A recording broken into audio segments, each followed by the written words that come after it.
Welcome to Plan First Live. I'm the manager of design services here at Plan First Design.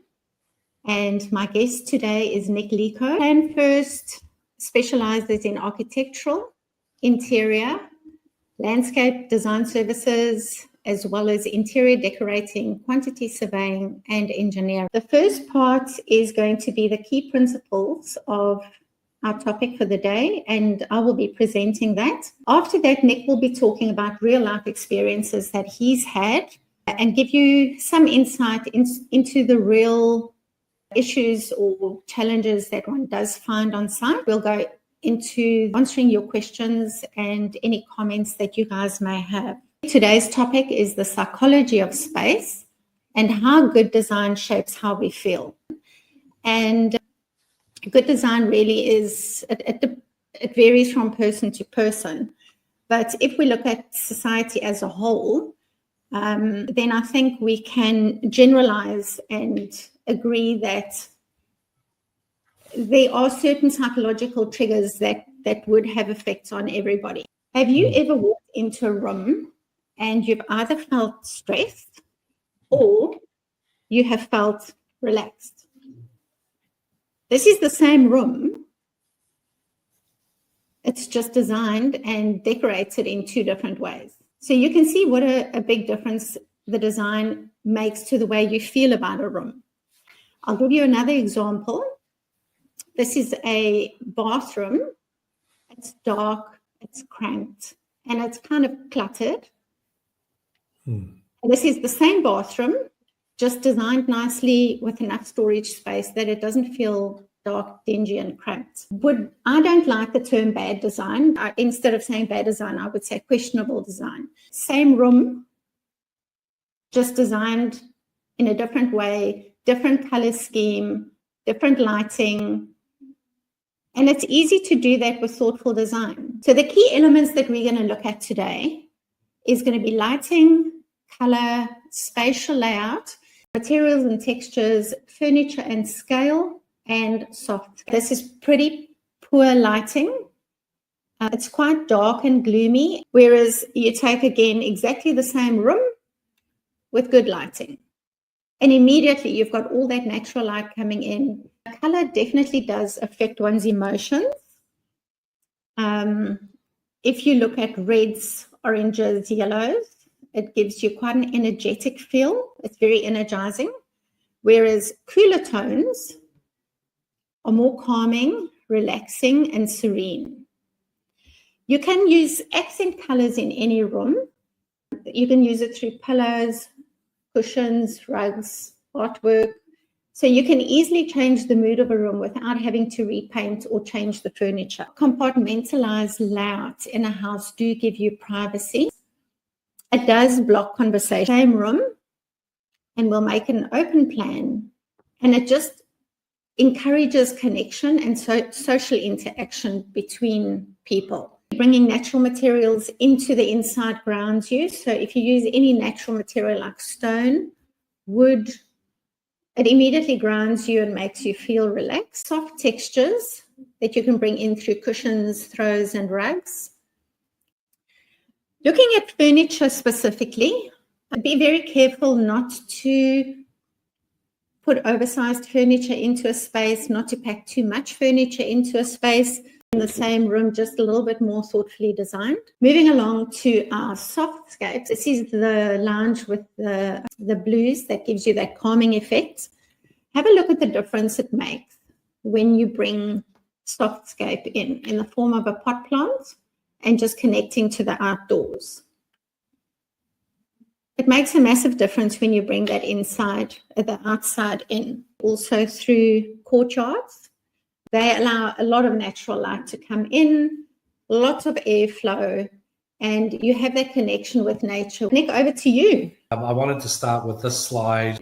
This is a photo of a basement we renovate. It's effectively three walls that are basically painted white. And what makes this a strong psychological happy space is effectively the way that the occupant had a vision in terms of occupying this room. This is a kitchen, a very entry level budget project. You could probably say that is this a person that maybe likes to eat fruit? What we liked about this kitchen was their use of colour. This is a hotel that I worked on in the 1990s in New York City. You could look it up online and see endless photographs of quite extraordinary celebrations where people have held, balls and celebrations at scale of all sorts of magnitude. And what I've learned in 30 years of being an architect, we have a responsibility and an obligation to effectively provide an outcome on an aesthetic basis that is reflective of what the customer wants. This is something that I learned when I lived in New York City, a very modest apartment in Manhattan, and it looked out across the road to the apartment across the road. And I'm looking across the road, and there was a man in his apartment sitting there eating potato chips, watching TV. I actually was connected to the city, and not everybody was out there. This is an apartment in Wellington. This is a bedroom that the only source of natural light are these concrete blocks, and that basically faces out to an exterior corridor, which is common to all the apartments in that building. That surely has a impact in terms of the psychology of its resident. In my opinion, I understand that privacy is important to people, but let every occupant decide how he wants to deal with his privacy. You can just as easily put blinds in, put curtains in, but at least you've got the choice. Whereas with the glass blocks, you don't have the choice. How should designers think differently about mental health when creating public or work environments? For me, it's all about connection with other people, be it people in the office or be it people outside of the office, but you've got some form of glass that you can see through that can connect you. Architecture, celebrates, and especially residentially, because that's a big part of what we're here to talk about.